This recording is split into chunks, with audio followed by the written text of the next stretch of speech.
All right, I want to do this. I want to give you a test, if that's okay. You up for a test? It's like a pop. Who said they love tests? All right, so this is like a pop quiz. All right, you can't study for this.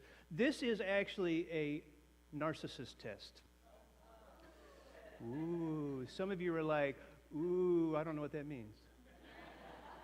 And that's okay, because once you start taking the test, you'll figure it out. Okay, there are only two questions. I think you can do this. Here we are. Narcissist test.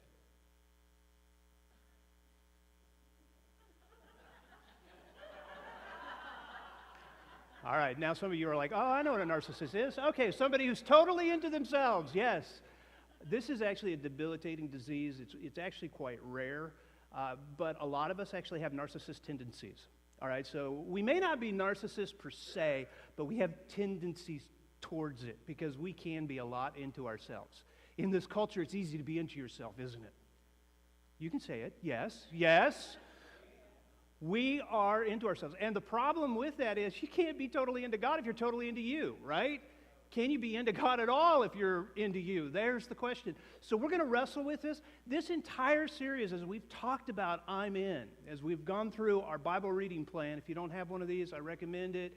We're going through the Bible, pausing along the way, looking for opportunities to talk about devotion to God. How can we get deeper with God? How can we be more devoted to God? How can we make Him number one in our life? And I tell you, narcissism, or at least tendencies towards it, they're robbing us from being all in with God because we can't be in with God if we're so into self. In fact, here's what Paul said to the Philippian church. For everyone looks out for his own interests, not those of Jesus Christ. Shouldn't that be the opposite? Shouldn't Jesus be number one? So if we were totally into God, Jesus would be number one, not us. So this is our struggle. So we are actually in the book of 1 Samuel, and 1 Samuel is all about the first kings of Israel. There were several kings of Israel. This is the first two kings of Israel that we're going to look at today, specifically one individual. His name is King Saul. King Saul had a problem with himself. He liked himself too much. He was very, very into himself. King David was not a perfect king. But King David, we're told, has a heart for God. And in fact, I could sum up both of these kings with this one verse that basically is about two kings. Here they are. But now your kingdom, King Saul, will not endure. The Lord has sought out a man after his own heart. His name is David, and appointed him leader of his people because you have not kept the Lord's command. That gives us a clue as to what being after God's heart is all about. Remember when Jesus said, if you love me, you'll keep my commandments? Following after God, wanting to do His will, having His interests in mind, that's a heart after God. David wasn't a perfect man, but he had a heart after God. Saul had a heart after himself. He loved himself. He loved himself a lot. So if we were to sum this up for our lives, we would say there are only two kinds of people in the world. There are Sauls, and those are people who have their own interest at heart, someone after their own heart, and there are Davids, and those are people that have a heart after God. Now again, all of us want to be here, I hope. I pray that that's what our church is all about. We want to be devoted to God. That's what I'm In is all about. We want hearts after God. All of us struggle here, though. All of us struggle here. In fact, David even struggled here. And we're going to look at that next week. I want to just look at Saul today and really look at the opposite of what we're striving for. What does it look like to have a heart after yourself, to be into yourself, to be more narcissistic, to have those tendencies? What are some signs? We're going to look at one event in King Saul's life that gives us signs, indicators. This is what a heart after self looks like. Next week, we'll come back and we'll look again at a heart, but this time a heart after God, after God's own heart. You realize the heart is the inner person of who you are. To have your inner person aligned with the purposes and the character of God, that's the desire of a heart after God. To have a heart after self is to have somebody who promotes self, that wants self, it's selfish, it's self-interest. That's the difference. Let's look at somebody now, Saul, who has a heart after himself. So in order to do this, I need to set it up. This period in Israel's history was a period of chaos. There was a lot of sin happening. There was a lot of punishment that was happening. There was a lot of God needing to intervene. He raised up judge after judge because the people continued to do wrong. They cried out for a king because they saw the other nations had kings. They wanted a king themselves, and so God allows them to have a king. Only the king that they get first off is somebody in their own image. This is what you guys are like. I'm going to give you a king that looks like you, somebody that is into themselves, not into the things of God. And so Saul becomes that king. Now, the purpose of a king, the reason they wanted a king, well, there's lots of reasons. They wanted him to reign on the throne. They wanted him to look like other nations. They wanted to unify the people. They wanted a military might. They wanted the pomp and circumstance. They wanted all of that. They were really afraid, though, because there were all these different pagan people groups that kept attacking them. And they really wanted a military leader who would keep the enemies away. We want a king to protect ourselves from other invaders. One of those groups was the Amalekites. Now, there's all kinds of groups, but the Amalekites were particularly nasty people. The Amalekites actually have been picking on the Israelites ever since they left Egypt. They live in the region called the Negev, which is in between Egypt and Israel, and they were people who brutally attacked right at the beginning. When the Pharaoh of Egypt finally let the people go, they crossed the Red Sea, and they're traveling up to the Promised Land. The Amalekites began to pick off the weakest, children, women, and those who straggled behind. They would kill them. These were the people. These were nasty people. God sent prophets to judge these individuals and to say, you are going to be destroyed if you continue in this behavior. And they continued in their behavior all the way up to the time that they're crying out for kings. They have a king in place. His name is Saul. And God says, Saul, it's time for you to take out the Amalekites. So God gives a command to King Saul through his prophet Samuel. Samuel's the one who writes the books. He says, I want you to destroy the Amalekites, completely annihilate them. They are being judged. I want you to not leave a person behind. I don't even want you to leave an animal behind. Not a single animal can survive. Now, there's all kinds of speculation why God would ask that. There are people, scholars, who say, well, there was a lot of unnatural behavior that went on in these pagan tribesmen, and one of those had to do with animals, and it's kind of sickening, and there was a disease that was spreading, and God wanted to make sure that disease didn't spread any further. That we don't know if that's the reason. We're not told. It is possible. What we do know is that God wanted to test his king. Will you completely obey me? I'm giving you a command. I want to know if your heart is after me or not. Remember, to be after God is to be after his interests, to follow his ways, to do what he says. And so, Saul gathers his army.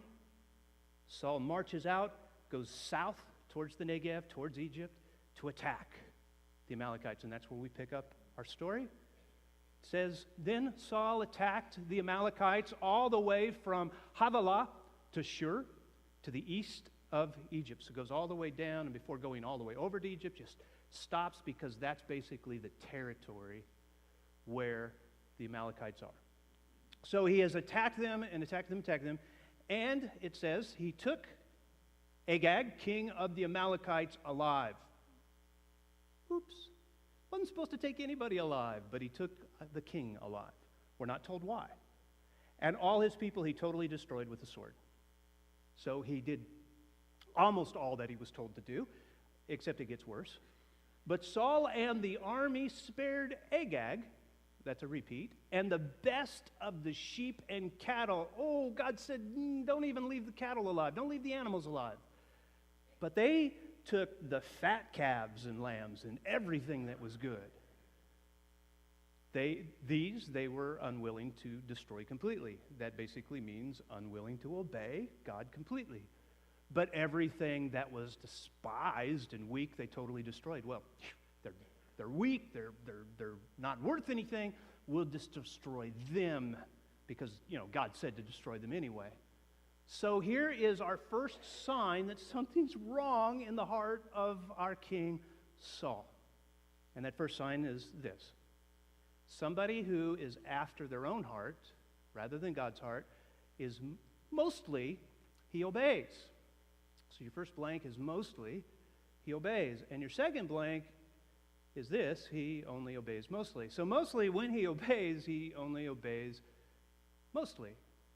This is a problem we see a lot today. That obedience is something that is not, it's not an issue of integrity for us anymore. It's more of an issue of expedience. We obey enough to get by in our jobs, or we obey enough to get by in our taxes and government, or we as children. And it's easy for us to point to others, and we have to be very careful. If you have small kids, you see this all the time. Well, they only obey this far. I want them to obey me fully, but they only obey what they can get by with. Have you kind of noticed that? You kind of wonder where maybe they got that idea. Isn't it true that we live in a culture that teaches that mostly is okay? Let me give you an example. How many are aware that those little white signs that you pass when you're driving, they're kind of like rectangular and they have black numbers on them? Some of us have never seen those in our life, I know, but those of us who have paid attention, you realize that those are speed limits, right? They're not suggestions, they're limits. They're not the route number either, because when they're rectangular, they're limits. Limit means you go that far and you stop. That's what it's supposed to mean. You're like, oh, wow, that's weird. I've never... Now, let me ask you a question. So do you mostly obey that law, or do you completely obey that law? Oh, or do you never obey that law? Well, you don't drive yet. But your mom never does. Oh, okay. I don't think it's fair to tell on other people. I just put words in his mouth. He didn't actually say that. All right, so 55, let's say, is the speed limit. How many? I bet you not one of you in here feels justified in going 90 miles an hour, do you? Like, no, that's against the law. That's wrong. How many, though, feel very comfortable going 60? Do you realize that 60... Yeah, you go 60 and they pass you at 70. I get that. So do you realize that going 60, you're obeying 55 of the 60, so that's pretty good, right? That's like 92% compliance. That's awesome. Okay, this is totally unfair. I get it, but it's just an illustration of the way we treat rules. We do. We treat them as something that applies to other people because it's really smart that we have limits. And, I get the idea. We don't really want to speed. But so this is just an example. But let me take it into a realm that's not so much of an example. It is true. We all project an image of what we want to look like to others, and we care more about the image that we project rather than whether we're actually living up to what we say we are. We have this idea that if we can show people a godly man or a godly husband or a good person or a fair person, that we have accomplished something in life, when in fact it's when you are alone and in the dark that it actually matters the most, because that's where your heart is exposed. Are you really all in for God in those moments? Because it's in those moments where no one else can actually look and say, well, you're good enough and you're doing a good job and you're okay. In those dark moments when you're all alone, the choices that you make, that what you dwell upon, what you look at, what you read, what you talk about, what you are about in those moments are exposed. And for a lot of us, we feel like we're good enough, and as long as the image is projected that we've got it all together, we don't really need to work on ourselves anymore. And the reality is, not one of us as a parent wants a child to have that kind of attitude towards us. Don't you want them to be all in and all for you? And don't you want their heart? Instead of them just doing what they can to get by? And what we have done as a society by almost worshiping image is we've presented a false reality where image is everything, integrity is nothing, when God says it's the other way around. I don't care what your reputation is. I care whether I have your heart or not.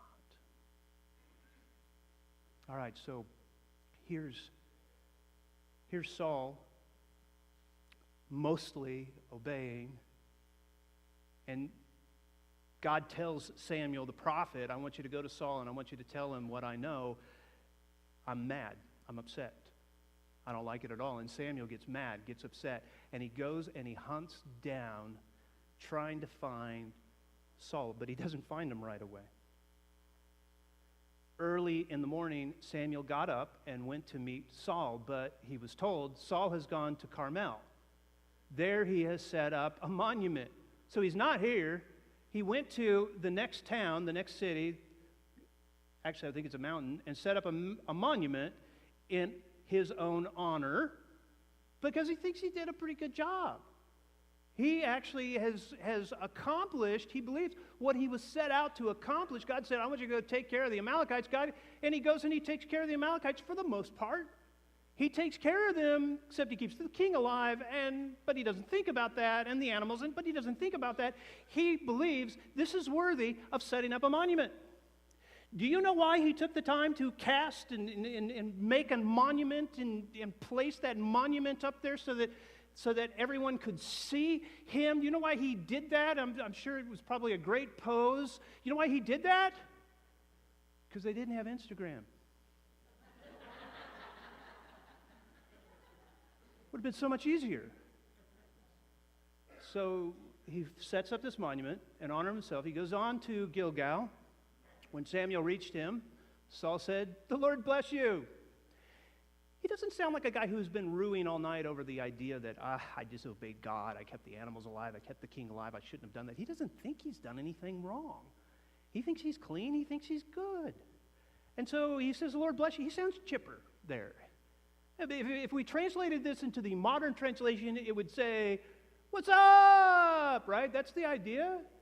I have carried out the Lord's instructions.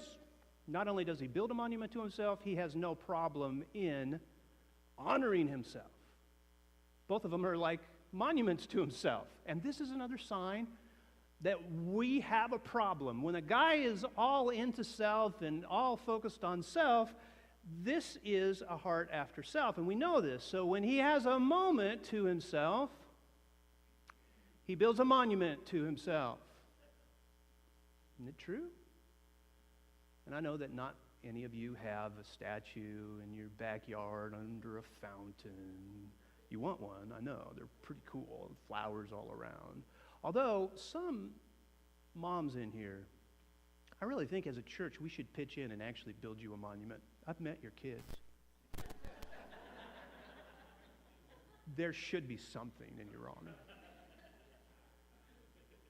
It seems silly, doesn't it? A monument, that's crazy. And yet, aren't we always, monuments don't have to be made out of bronze, do they? They can be any way that we present ourselves and show off ourselves and draw attention to ourselves. And again, it's easy to point fingers at other people and say, "Oh, they do it, they do it, they do it." I've seen those pictures of themselves in the mirror, kissy face in the mirror. I wonder if you have to go to school to get that look. I mean, that is a really good look. It's easy to point, isn't it? And yet, don't we do it in our own way? I mean, it could be through our possessions, our car, stuff we have, the position that we have, money that we have, body that we build. Don't we do it? We all do it. We all struggle with this. Again, before we point fingers at our kids, like, man, they're so into themselves, and I realize culture teaches that, we have to ask the question, what are we teaching them? What are we teaching them? Because we do tend to want to build our own monuments in our own way. So Samuel has caught up to Saul. I knew I'd get those two names mixed up, Samuel, Saul. Samuel has caught up to Saul, and Samuel is listened to Saul say, "Hey, how you doing? I did everything I was supposed to do." And Samuel says to him, "If that's true, what then is this bleating of sheep in my ears? What is this lowing of cattle that I hear?" And I imagine that he's saying, "Look, Saul, you even had to quiet them down. Hey, could somebody please quiet the cows? I'm trying to brag here. I did everything I was supposed to do." And Samuel's saying, look, brother, I don't know what planet you come from, but in my planet, dead cows don't moo. It's like, the cows, that. And he goes on and he tries to explain himself, and he says, the soldiers did it. I didn't do it. The soldiers brought them from the Amalekites. They spared the best of the sheep and cattle. Now, you can just go back and read. That's not what it says. It actually says that Saul and his men did this, but Saul is actually passing blame. Not only that, he seems to lie. He says, look, they kept the best of the animals to sacrifice them to the Lord. Is that what it said they were keeping them for? No. Seems like a bold-faced lie. But we totally destroyed the rest. I want you to notice two words. They and we. They did the bad stuff, but we did the good stuff. You're like, yeah, that's what my kids say when they're like, they did that, but here's what we did because I want the credit, I don't want any of the blame. And yet we have to recognize that they're learning that from somewhere, and so maybe we need to put up another sign of what it looks like to have a heart that's focused in on self. When his missteps are pointed out, he sidesteps and points at others. Don't we do this all the time?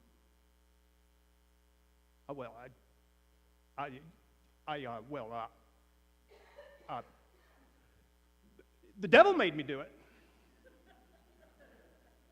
Flip Wilson's still alive and well. Don't we do this all the time?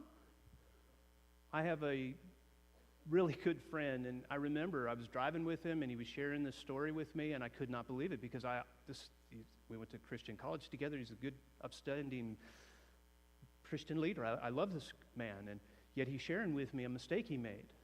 He's had a pretty nice position in a big company, and he messed up, and he's sharing that he messed up, and he forgot to place an order, and then when it became obvious that they were finding out that there was a lot of money that was lost because he didn't place this order, he started to make up excuses, and he blamed the people in the shipping department, and he blamed another individual because they were supposed to pass on and as he was blaming, it was starting to become obvious that he was not covering his lies very well. And when his boss called him on it, he had to share with him, yeah, I made the mistake. And he was fired that day. I guarantee you that my friend, had he gone into his boss's office and just said, I messed up, I forgot to place this huge, it cost the company a lot of money, and I'm sorry, and I'll never do it again, he would still have that position, and he'd be respected for admitting his mistake. We have developed a culture in which we don't want to admit that we're wrong, but we need to. And here's the deal. You can easily point at your children and say, look, they're not willing to admit that they're wrong anymore, and somehow that's got to change. When was the last time they heard from you that you made a mistake? Because they're not going to go down that road if they don't hear us say, I'm wrong. I messed up. And as much as it hurts us to say that, this is what it means to lead. We must lead the very path we want our children to walk. And if we want children to just walk that path of, hey, everything's okay, and I'm going to cover up all my mistakes, then go ahead and keep covering up your mistakes. But if you want them to walk that road and admit, I've made a mistake and I'm sorry, then they need to hear from you once in a while, hey, Daddy, when he was on the phone talking to that telemarketer, it's always a telemarketer. And Daddy got really upset, and Daddy said some things he shouldn't have said. He was wrong. And I shouldn't have treated that person, even telemarketers, that way. And I'm sorry. And they're never going to do that unless they hear us lead. We have to go first. So Saul's making all these excuses. And Samuel can't stand it any longer and just yells out, "Stop! Stop! Let me tell you what I know." And he goes and he shares with him everything that the Lord told him the night before. And God lays it out. This is what you are doing. This is the motive of your heart. And so Saul he has to hear it all. This is it. This is true. How could he deny this? And then he goes on in verse 19 and says, "Why did you not obey the Lord?" This is disobedience. That's what it is. You didn't mostly obey. You disobeyed. Why did you pounce on the plunder? I know your heart. I know the motive. You wanted the best for yourself and do evil in the eyes of the Lord. This is evil. You can't shade it. I would love to tell you that right here and right now, Saul was like, "Oh, you're right. I'm so sorry. Okay. That's what you said. It's true. Everything you said, everything God told you to say, absolutely true." I mean, it's God that's speaking through his prophet. How could Saul completely ignore this? And yet he does. He persists in his lies, in his cover-up. He says, "But I did obey the Lord. I went on the mission the Lord assigned me. I completely destroyed the Amalekites and brought back Agag, their king." Does this all sound familiar to you? Does this sound like your child when they're supposed to be doing their homework and they're playing on their video game? You're like, "You're supposed to do your homework before you do your video game"? I don't know if you have that rule in your house. Caden, that's the rule, right? I hope that's a rule in our house. I know it is. So, and your child says back to you, "But I did do my homework. I only have this math worksheet to finish and a book report to write, but other than that, I did my homework." You're like, do you hear yourself? Saul, do you hear yourself? Do you hear what you're saying? You completely obeyed? The soldiers took the sheep and cattle from the plunder, the best of what was devoted to God, in order to sacrifice them to the Lord your God at Gilgal. He's persisting in his lie. He's persisting in his cover-up. He can't let it go. Which brings us to our next sign that something's wrong, that his heart is focused on himself. When not even a single part adds up, he doubles down on all of it. You ever do that? Isn't this kind of like human nature to do this? Why is that? Why is it we find ourselves singing that country song over and over again? That's my story, and I'm sticking to it. Why? Because it's got such a good beat? Actually, psychologists tell us why we are prone to do this. Psychologists say that there are 3 beliefs that each of us have, and we will do anything to defend these 3 beliefs. These are 3 beliefs about ourselves, okay? We all believe we're smart. We all believe that we are kind, and we all believe that we are fair. And these beliefs, now you may be thinking, "Yeah, but I know that guy, there's no way he can believe those things," because that doesn't matter. I'm not talking about your belief in that person. I'm talking about that person's belief in himself and your belief in yourself. We all believe that we're smart, kind, and fair. And when we mess up, when there is a mistake, when we're presented with, "Hey, you did this wrong," we look at that wrong and it challenges one of these 3. It has to challenge one of these 3. If we messed up, we did something that wasn't very smart. Or if we messed up, we did something that wasn't very kind. Or if we messed up, we did something that wasn't very fair. And here's the deal. When we come to this place where we realize we have made a mistake, we will do anything to avoid admitting that we're less than smart, less than kind, less than fair. We have that choice.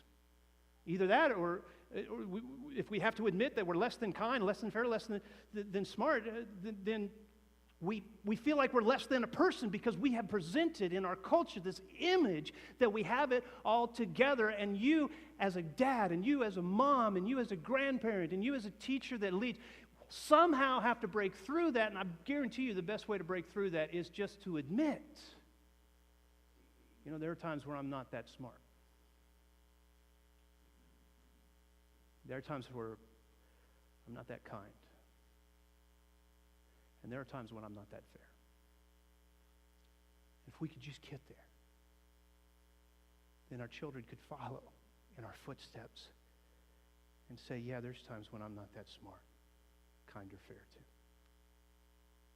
too. I remember playing basketball in college, which, by the way, was a funny thing, but you didn't laugh. And it was a pickup game. And it was the first time I heard the phrase, my bad. It's a long time ago. Somebody hacked another person, which happens a lot in pickup basketball. And the idea is it's an honor system. You admit when you mess up, you know? And so the phrase was, my bad. Oh, my bad. I thought, that is the stupidest thing I've ever heard. It sounds grammatically incorrect, my bad. And yet over time it continued to become a thing, right? And a phrase that was said a lot. You heard it all over the place. My bad, my bad, my bad. And I thought, well, that's a good way to just get out of any responsibility. All you have to say is my bad. What I've come to realize over time is that we need to start saying the phrase again. Because we now have a culture in which nothing's bad. Nothing's bad. Everything is permissible, it seems. And the reality is, that's so untrue.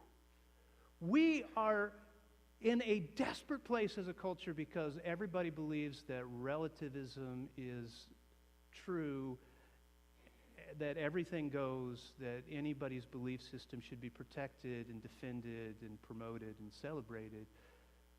And it's just not true. What we need to do is get back to the place where we say there's one right, there's one wrong, and when I'm wrong, and I am wrong from time to time. Caden, cover your ears. I'm talking about me. I need to say my bad, and you need to say my bad. Whether it's grammatically correct or not, it's morally correct and good. James tells us, therefore, confess your sins to one another and pray for each other so that you may be healed. Man, we need some healing, don't we? We need to get some things right. The way we're going to get some things right is by admitting that at times we're wrong. Let's lead, at least in that area. We may not know entirely what it means to lead, but it means going first. It means going first in serving, going first in giving, going first in confession. We need to lead. So those are the four. There could be more. This is just one event. Saul's life presents us with lots of opportunities to see where his heart was in the wrong place. My hope is, though, that you have found something, not in other people. It's so easy to point out in other people, right? That you found something that you need to work on because you are struggling in this area to be a man or a woman or a child or a teen that is after God's heart. My prayer is that you at least get this area right. The reality is that Jesus Christ came and died upon the cross because we're broken people. He would never have had to die if we weren't. So every time that we deny that we have an issue, that we have a problem, that we make mistakes, we're denying the need for the cross. Let's not deny the cross. We need the cross. Each week we have an I'm statement, and this week's I'm statement is I'm after God's heart. I'm after God's heart. We're going to look again next week at King David, who is a man after God's own heart, not a perfect man, but what an interesting man he is. I'm after God's heart. Now, I began with a quiz, and I'd like to end with a quiz. This quiz, this is a devotion to God test. It only has one question. You remember the earlier narcissist question. Some of you are still stuck on point number one, I understand. That had two questions. This one only has one. That doesn't mean it's easier. In fact, it's harder. This is a harder quiz because it's a quiz you need to take. This is a test you need to take every single day. You need to ask yourself this question: who am I living for today? If there are any English teachers in the room, I'm completely aware that it's supposed to be whom, but I hate it. And if I can say my bad, I can say who am I living for today? Thank you, Julie. You were an English major. Who am I living for today? That's the question, right?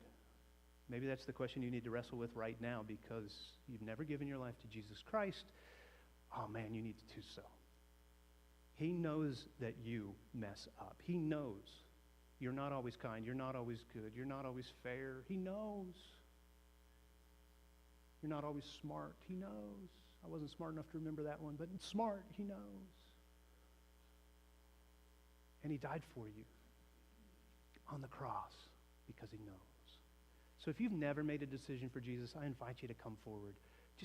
I'll share with you what you need to do. First of all, you need to confess him. He says, you confess me before men, I'll confess you before my Father. Come, believe, confess. This is your invitation. We're going to stand. Will you do that?